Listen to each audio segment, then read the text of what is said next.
হাসরের ময়দানে আল্লাহ রাব্বুল আলামিন ওই সমস্ত বান্দাদেরকে ডাকবেন আর বলবেন, বান্দারা তোমরা এদিকে আসো।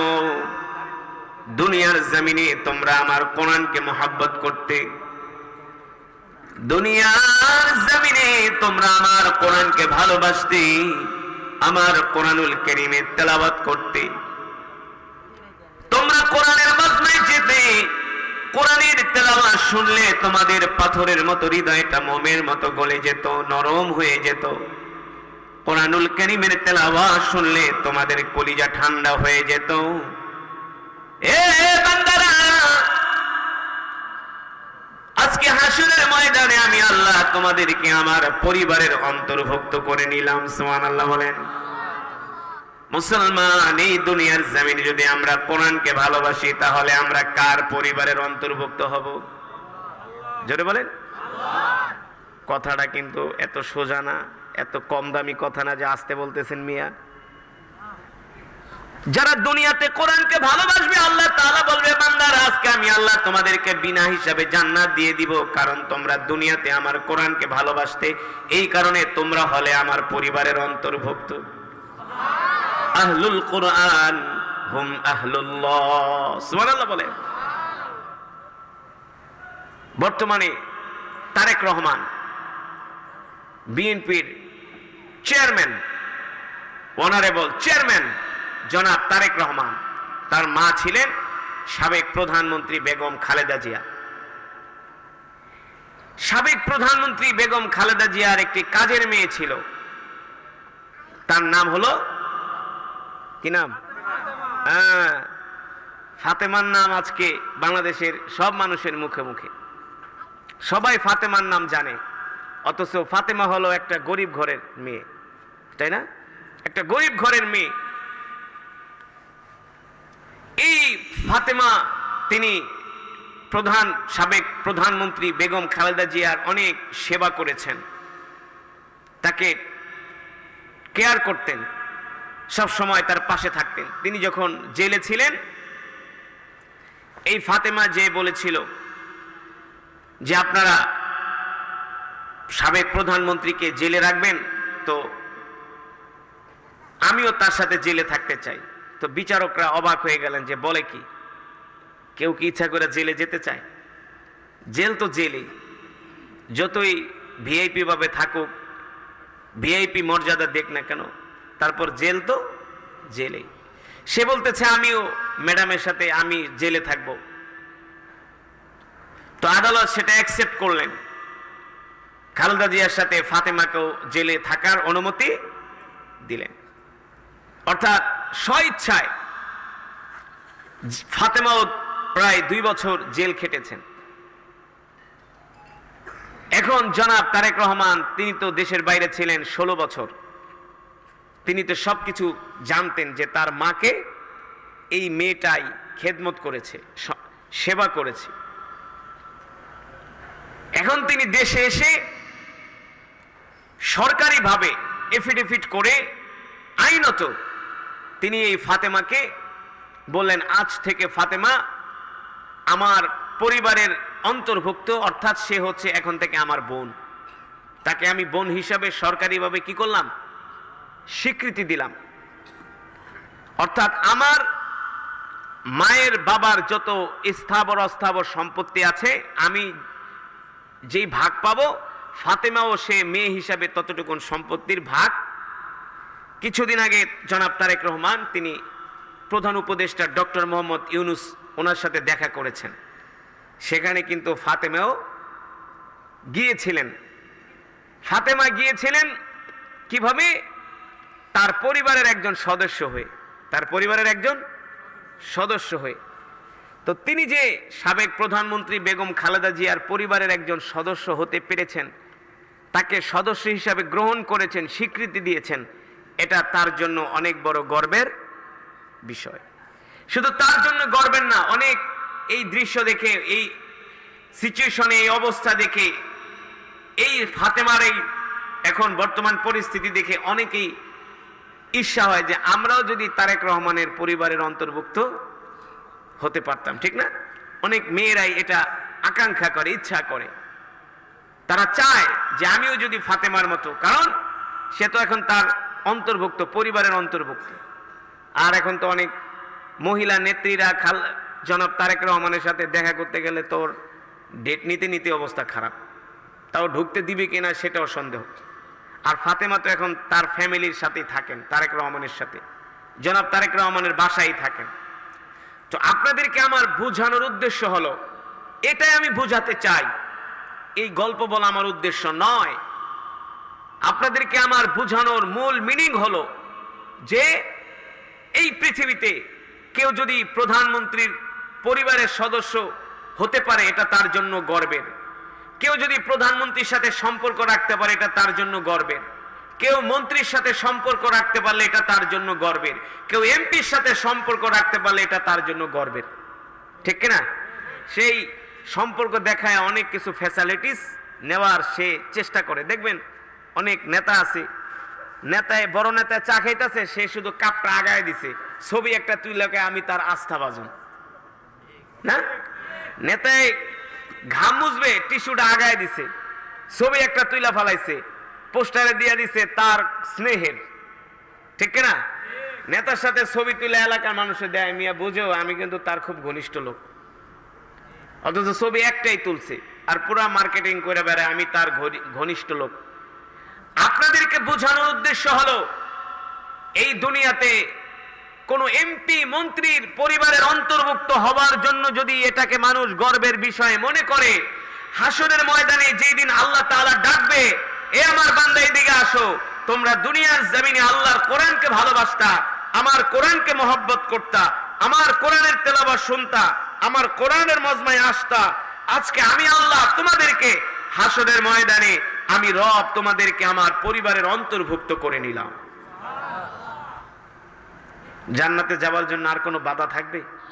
থাকবে? আর জান্নাত কেমন জান্নাত? কেমন জান্নাত বলেন? উদাহরণ দিব, একটু শোনাবো কেমন জান্নাত আল্লাহ আমাদের বানায় রাখছে, শুনবেন? তাহলে 10-15 মিনিট ধৈর্য ধরে বসেন। কেমন হবে আল্লাহ তাআলার জান্নাত? সুবহানাল্লাহ বলেন, আরো জোরে বলেন সুবহানাল্লাহ। ইন্নালিল মুত্তাকিনা মাফাজান হাদাইকা ওয়া আ'নাবান ওয়া কাওয়াইবা আতরাবান ওয়া কা'সান দিহাকা লা ইয়াসমাউনা ফিহা লাগওয়ান ওয়ালা কিযাবা। আল্লাহ রাব্বুল আলামিন বলেন, এ দুনিয়ার মানুষ, আমি আল্লাহ তোমাদের জন্য এমন জান্নাত বানায় রাখছি, হাদাইকা ওয়া আ'নাবা, ওই জান্নাতের মধ্যে আমি আল্লাহ তোমাদের জন্য আঙ্গুরের বাগান বানায় রেখেছি। কিসের বাগান? জোরে বলেন, কিসের বাগান? আঙ্গুরের বাগান। আল্লাহ তাআলা বলে, বান্দারে, আমি আল্লাহ শুধু জান্নাতে তোমাদের জন্য আঙ্গুরের বাগান বানায় রাখি নাই, আমি আল্লাহ সেখানে তোমাদের জন্য মধুর নহর বানিয়ে রেখেছি। সেখানে তোমরা মধু পান করবে, দুধের শরবত তোমরা পান করবে। সুবহানাল্লাহ বলেন। আমি আল্লাহ জান্নাতের ইটগুলো রূপা দিয়ে বানিয়েছি। সুবহানাল্লাহ বলেন। জান্নাতের ইটগুলো আমি আল্লাহ, সেখানে আমি আল্লাহ জান্নাতের ইটগুলো আমি আল্লাহ স্বর্ণ দিয়ে বানিয়ে রেখেছি। জান্নাতের মধ্যে যে গাছগুলো থাকবে, এই গাছগুলো আমি আল্লাহ স্বর্ণ দিয়ে বানিয়ে রেখেছি। জান্নাতের গাছ হবে স্বর্ণের গাছ, জান্নাতের সমস্ত আসবাবপত্র হবে স্বর্ণের। সুবহানাল্লাহ বলেন। জান্নাতের ভিতরে থাকবে নদী, নালা, ঝর্ণা, প্রবাহিত নদী, দুই পাশে থাকবে ফলের বাগান, সেখানে জান্নাতীরা ঘুরবে আর তারা ফল খাবে। সুবহানাল্লাহ বলেন। আল্লাহ তাআলা বলেন, ওয়াহুরুন ঈনুন কাআমসালিল লুলুইল মাকনুন জাযাআম বিমা কানু ইয়ামালুন। আমি আল্লাহ জান্নাতের মধ্যে তোমাদের জন্য হুর বানিয়ে রেখেছি, এমন হুর, এত সুন্দর হুর, এক একটা হুরের বয়স হবে 18 বছর। সুবহানাল্লাহ বলেন। আর এক একজন জান্নাতি পুরুষের বয়স হবে 25 বছর। জান্নাতে কোনো বৃদ্ধ মানুষ যাবে না। সুবহানাল্লাহ বলেন। আল্লাহর নবী একদিন এক বৃদ্ধকে ডাক দিয়ে বলে, বৃদ্ধ এদিকে আসো। বৃদ্ধ, তুমি তো জান্নাতে যাবা না। বৃদ্ধ তো কান্না করে দিছে। আল্লাহ রাসূল বলেন, লিমা তাবকি ইয়া শাইখুন কাবীর, এ বৃদ্ধ তুমি কান্না করো কেন? বৃদ্ধ বলে, ওগো আল্লাহ রাসূল, আমি জান্নাতে যদি না যাই তাহলে তো আমি আপনাকেও দেখতে পারবো না, তাহলে তো আমার জীবন বৃথা। আল্লাহ রাসূল বলে, তুমি কেঁদো না, কেঁদো না, আল্লাহ তোমাকে জান্নাত ঠিকই দিবে, কিন্তু জান্নাতে যাওয়ার আগে আল্লাহ তাআলা তোমাকে সমুদ্রের ভিতরে জান্নাতের নদীর মধ্যে, নহরের মধ্যে গোসল করাবে, আর গোসলের সাথে সাথে তুমি বৃদ্ধ থেকে 25 বছরের টকবকে যুবক হয়ে যাবে। জান্নাতে যে আসবাবপত্র গুলো ব্যবহার করবেন সেগুলো হবে স্বর্ণের। সেগুলো হবে, জোরে বলেন, পৃথিবীর কোন রাজা বাদশারাও তো স্বর্ণের জিনিস আসবাবপত্র ব্যবহার করতে পারে? জান্নাতে চুল আশ্রাবেন, সেটাও হবে স্বর্ণের। বিশ্বাস হয় না? বিশ্বাস হয় না? বিশ্বাস না হলে কিন্তু ঈমান থাকবে না। সাবধান, আল্লাহর কোরআন বলছে, আমি বলি না। ওয়ালাকুম ফিহা মা তাশতাহি আনফুসুকুম ওয়ালাকুম ফিহা মা তাদউন নুজুলাম মিন গফুরির রহিম। আল্লাহ তাআলা বলে, জান্নাতে তুমি যা চাইবা, যা আকাঙ্ক্ষা করবা, আমি আল্লাহ তাই তোমার সামনে হাজির করে দেব। কত সুন্দর যে জান্নাত হবে, সুবহানাল্লাহ বলেন। আজকে সন্ধ্যার সময় আমি দেশের বাইরে থেকে এসেছি, ইরানে গিয়েছিলাম 4 দিন আগে। ইরানের রাজধানী তেহরানে আমার একটা আন্তর্জাতিক প্রোগ্রাম ছিল, সে দেশের রাষ্ট্রীয় প্রোগ্রাম। তো বাংলাদেশে তো এখন মনে করেন যে শীতের অবস্থা, ইরান তেহরানে যেই দিন শীত পড়ে না সেই দিনও ইরানে বরফ পড়ে। পুরা তেহরানটা মনে হয় একটা ডিপ ফ্রিজ। আমি রাস্তা দিয়ে যাচ্ছি গাড়ি দিয়ে, 2 পাশে পাহাড়, পুরা পাহাড়, বরফ আর বরফ।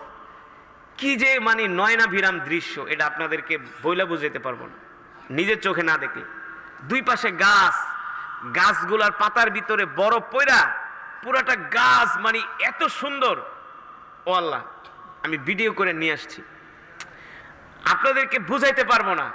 2 পাশের পাহাড়গুলো মানে বরফে আচ্ছাদিত হয়েছে, গাছগুলো, গাছের পাতাগুলোতে বরফ, পুরাটা সাদা ধবধবে দৃশ্য দেখা মনে হলো যে দুনিয়াটা যদি এত সুন্দর হয় তাহলে আল্লাহ জান্নাত কত সুন্দর করে বানায় রাখছে, এত সুন্দর।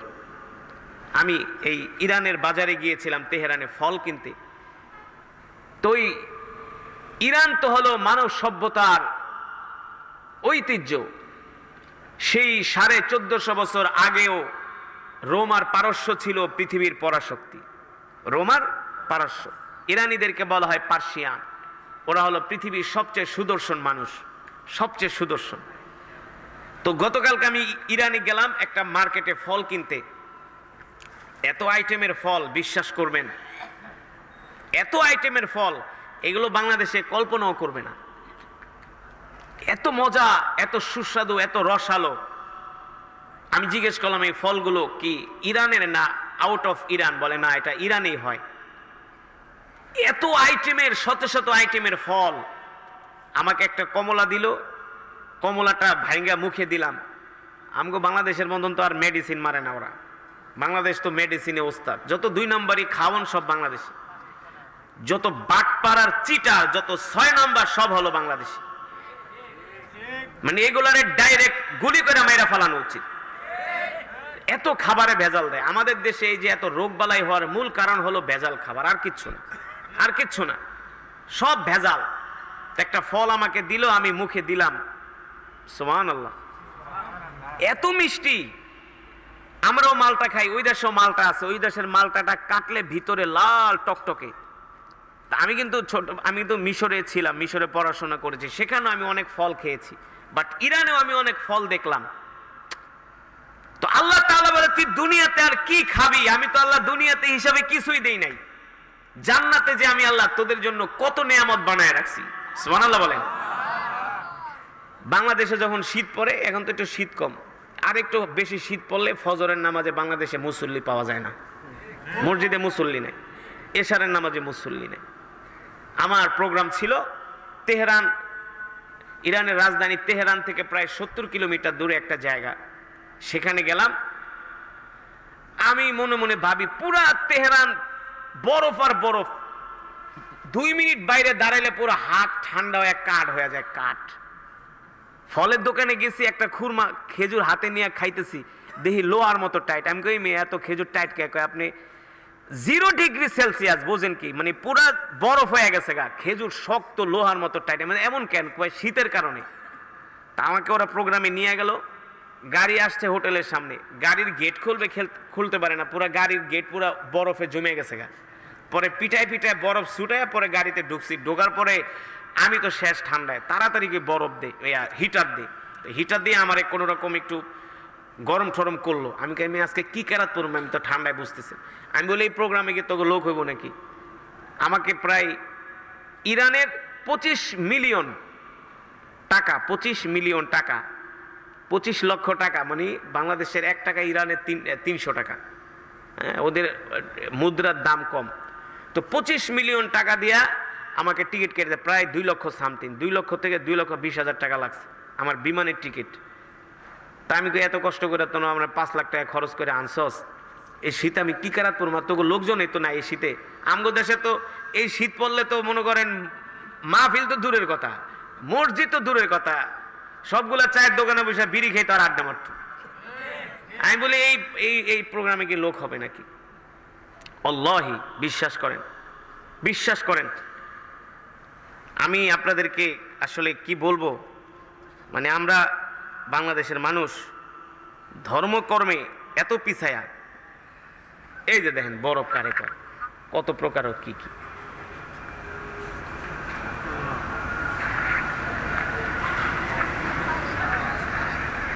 পুরোটা বরফ স্তূপ হয়ে গেছে, আপনি পাড়া দিলে একবারে মানে হাঁটু পর্যন্ত গেড়ে যাবে বরফে, দেখছেন? তো যেটা বলছিলাম, আমি বলি কি এই বরফের ভিতরে এই শীতের দিকে মানুষ আসবে নাকি?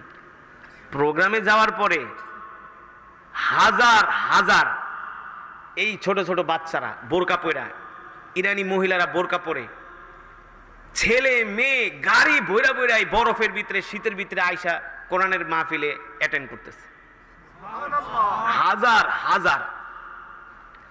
আমাদের দেশে এই শীত পড়লে মনে করেন কুত্তারে পিডেলে বাইরে তো না, মানুষ তো দূরের কথা। সেখান থেকে গেলাম এক জায়গায় একটা মসজিদে, ইস্পাহান, বরফ পড়তেছে, বরফ। সেই বরফের ভিতরে এশারের নামাজ পড়তে মসজিদে আইছে, এশারের নামাজ পড়তে মসজিদে আসছে।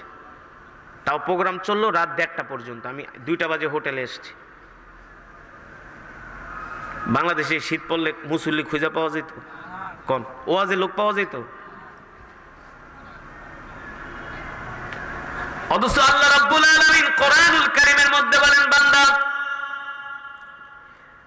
আমি আল্লাহ তোমাদের জন্য এত সুন্দর জান্নাত বানিয়ে রেখেছি, এই জান্নাত তো আমি আল্লাহ তোমাদেরকে এমনি এমনি দিব না। এই জান্নাত পাওয়ার আগে আমি আল্লাহ তোমাদেরকে কিছু পরীক্ষা করব, ঠিক কিনা বলেন? করবে কি করবে না? ওয়ালা নাবলুওয়ান্নাকুম বিশাইইম মিনাল খাউফি ওয়াল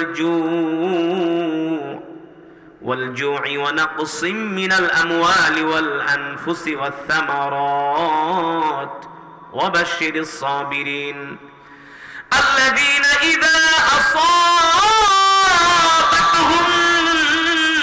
মুসীবাহ ক্বালু ইন্না লিল্লাহি ওয়া ইন্না ইলাইহি রাজিউন। সুবহানাল্লাহ বলেন।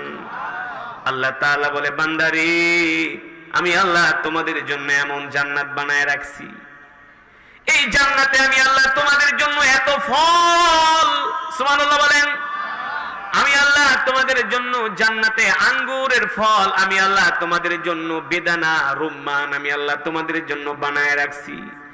আমি আল্লাহ জান্নাতে তোমাদের জন্য এত নিয়ামত রাখছি রে বান্দা, কোনোদিন তোমরা কল্পনাও করতে পারবা না। আর আমি আল্লাহ তোমাদেরকে জান্নাতে এমন নিয়ামত দান করব, আমি আল্লাহ জান্নাতে তোমাদেরকে এমন বালাখানা দিব, আমি আল্লাহ তোমাদেরকে এমন প্রাসাদ দান করব, যে জান্নাতে ঢোকার পরে আর কোনোদিন আমি আল্লাহ তোমাদেরকে জান্নাত থেকে বের করব না।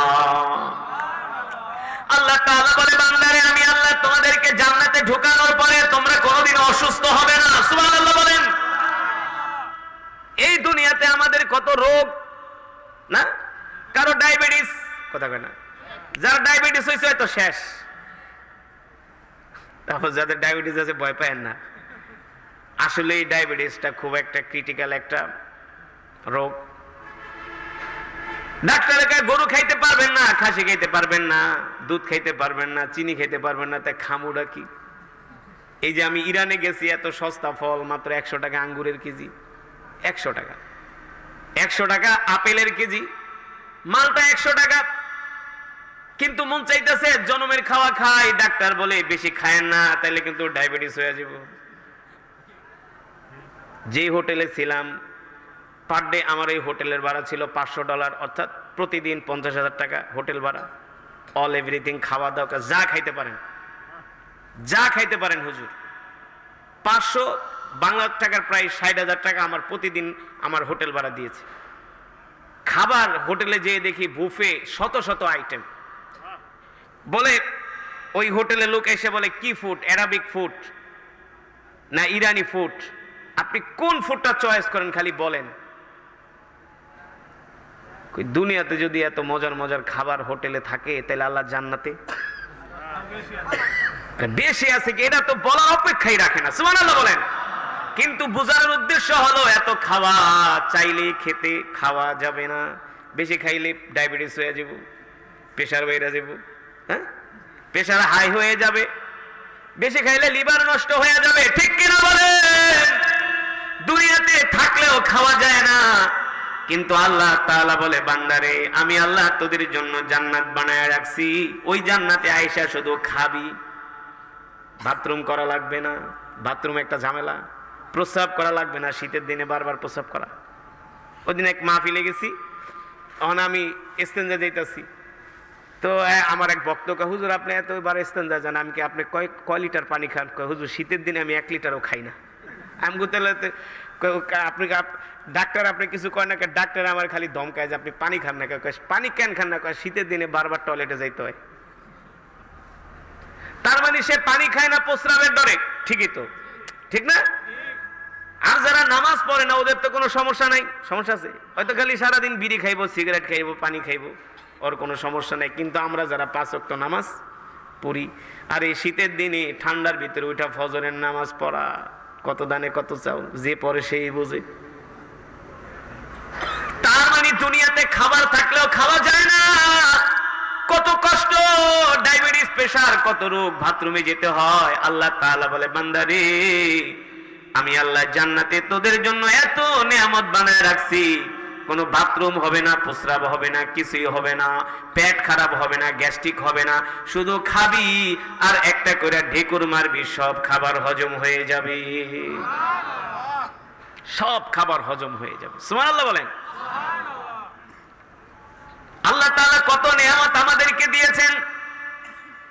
এই জান্নাত, এই নিয়ামত এমনি পাওয়া যাবে না। জান্নাত পেতে হলে দুনিয়াতে কষ্ট করতে হবে, ঠিক কিনা বলেন? দুনিয়াতে কি করতে হবে? কষ্ট করতে হবে। আল্লাহু আকবার। আল্লাহ নবী, বিশ্ব নবী রাহমাতুল লিল আলামিন সেই কথাই বলছেন, উম্মত এই দুনিয়াতে তোমরা আল্লাহকে পাওয়ার জন্য কষ্ট করো, আল্লাহ তাআলার হুকুম মানো, আল্লাহ তাআলার বিধান মানো, আল্লাহ তাআলার সাথে নাফরমানি করো না। যদি দুনিয়া জমিন থেকে আল্লাহ তাআলার হুকুম মানতে পারো, আল্লাহ তাআলাকে খুশি করতে পারো, আল্লাহ তাআলা তোমাদেরকে এমন জান্নাত দিবে, এমন জান্নাত দিবে, ওই জান্নাত থেকে আল্লাহ তাআলা আর কোনোদিন আমাদেরকে বের করবে না।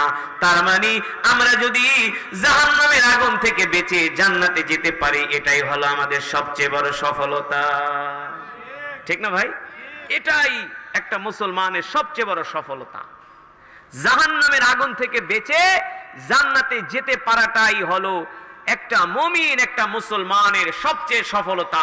এই পৃথিবীতে কোটি কোটি টাকার মালিক হওয়া, সম্পদের মালিক হওয়া, ব্যবসায়ী হওয়া, এমপি হওয়া, মন্ত্রী হওয়া, আল্লাহর কসম করে বলি এটা সফলতা নয়, এটা সফলতা হতে পারে না। একমাত্র সফলতা হলো যে জাহান্নাম থেকে বেঁচে গেল, ঠিক না? যে জাহান্নাম থেকে বেঁচে গেল। এই কারণে এই দুনিয়াতে আমরা কিভাবে মুমিন হব, কিভাবে জান্নাতি হব, এটা আমাদের বোঝার দরকার আছে কি আছে? এই বয়ানটা করেই আমি আমার আলোচনা শেষ করব। কষ্ট হচ্ছে আপনাদের? কষ্ট হচ্ছে? আমি কিন্তু 27 ঘন্টা ঘুমাই নাই। একটানা 27 ঘন্টা আমার জার্নি। আমি গিয়েছি 19 তারিখে, অর্থাৎ আজকে হলো 21 তারিখ। তো 2 দিন শুধু সফর আর সফর, সফর আর সফর। মোটামুটি তো আমি প্রায় 16 ঘন্টা 20 ঘন্টা ছিলাম বিমানেই। 20 ঘন্টা বিমানে, কোনো ঘুম নাই। কিন্তু আমি যে বয়ান করতেছি আমার ভিতরে কোনো ক্লান্তি দেখেন, দেখতেছেন? এতক্ষণ তো আমার ঘুমায়া পুরা লেড়ায় পেড়ায় পড়া উচিত। আসলে গাড়িতে বসে রয়েছি, দেখি হাত পাও চলে না, কিন্তু কোরআন পড়লে জানি কেমনে শক্তি আয় পড়ে। এটা কোরআনের মৌজেজা, বিশ্বাস করে, এটা কোরআনের মৌজেজা।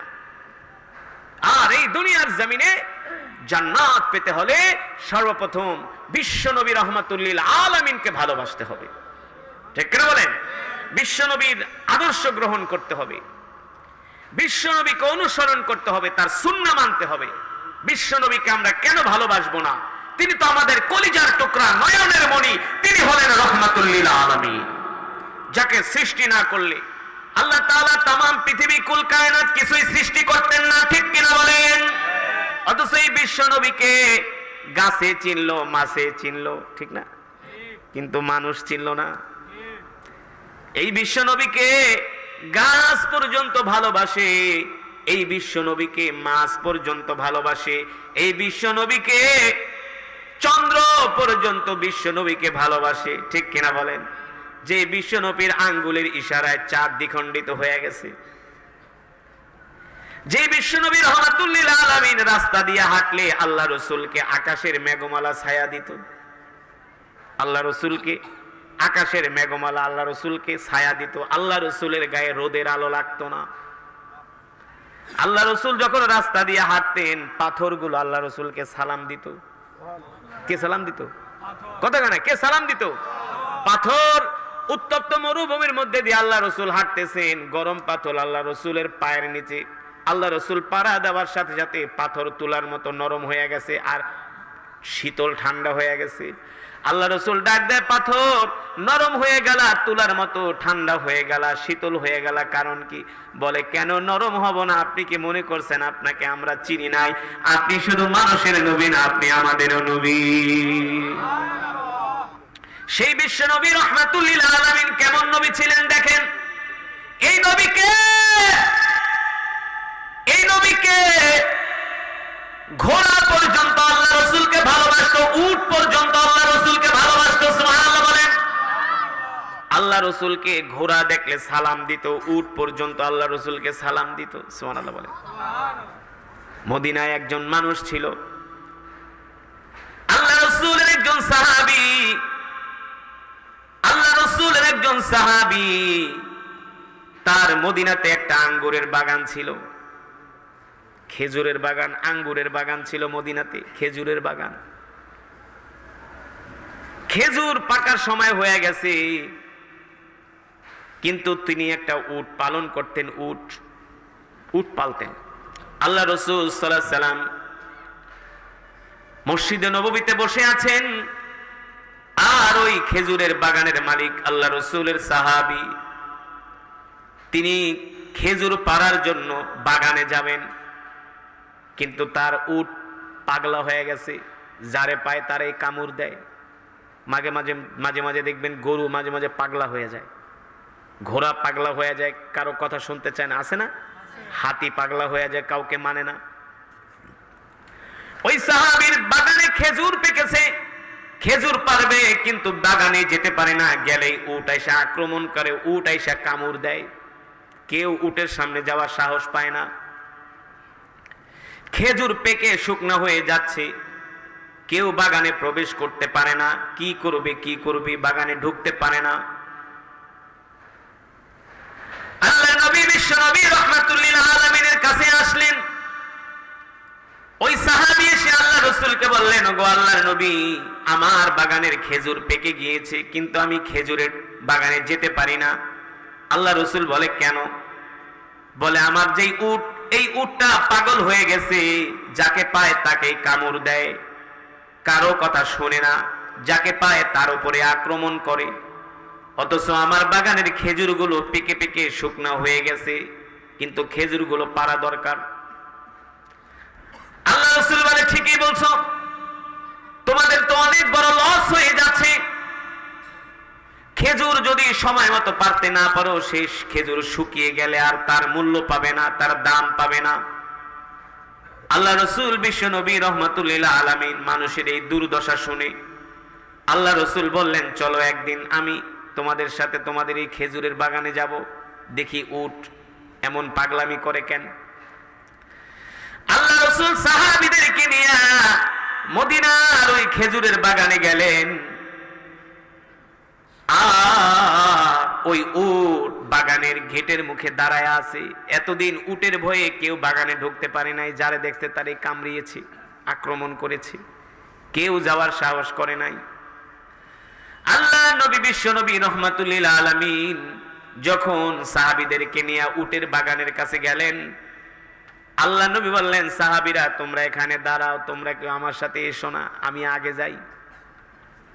সাহাবীরা বললেন, গো আল্লাহর নবী আপনি যাবেন না, আপনি গেলে উট আপনার উপরে আক্রমণ করবে, আপনাকে কামড় দিবে। আল্লাহ রাসূল বলে, তোমরা দাঁড়াও, উট আমাকে কিছুই করবে না। সুবহানাল্লাহ। সাহাবীদেরকে দাঁড় করিয়ে আল্লাহর নবী বিশ্ব নবী রহমাতুল্লিল আলামিন ওই উটের সামনে যখন গেলেন, যাওয়ার সাথে সাথে উট আল্লাহর নবীকে দেখা দৌড়ায় আসলেন। আল্লাহ রসুলকে এসে শুধু দৌড়ায় আসে নাই, ওই উট আল্লাহ রসুলের পায়ের কাছে এসে উট তার মাথাটাকে আল্লাহ রসুলের পায়ের কাছে ঝুঁকিয়ে দিলেন।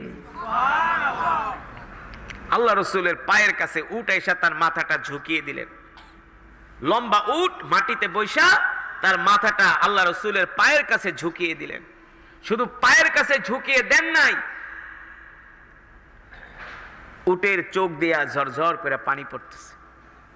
আশেপাশের মানুষগুলো দেখছেন যে উট আল্লাহ রসুলকে দেখা তার পায়ের কাছে এসে উট তার মাথাটাকে নত করে আল্লাহ রসুলের পাশে বসে পড়লেন। তো আল্লাহ রসুল জিজ্ঞেস করেন, এই তুই পাগলামি করস কেন? পাগলামি করস কেন? মানুষের কামড়াও কেন? উট তার চোখ দিয়া ঝরঝর করে পানি পড়তেছে। আল্লাহ রসুল উটের মাথায় হাত দিয়ে আদর করলেন। আল্লাহ রসুল উটকে হাত ভুলাই দিলেন যে, শোনো, তুমি আর পাগলামি করো না, কোনো মানুষকে কষ্ট দিও না, যাও। আল্লাহ রসুল উটের মাথায় হাত দিয়া আদর করে দিলেন। আর উট আল্লাহ রসুল সাল্লাল্লাহু আলাইহি সাল্লামের পায়ের কাছে যে তার মাথা ঝুঁকিয়ে রাখলেন, এবার তিনি মাথা উঠালেন। উঠায়া উট ওই জায়গা থেকে বাগানের এক কোণার মধ্যে যায় বসে পড়লেন।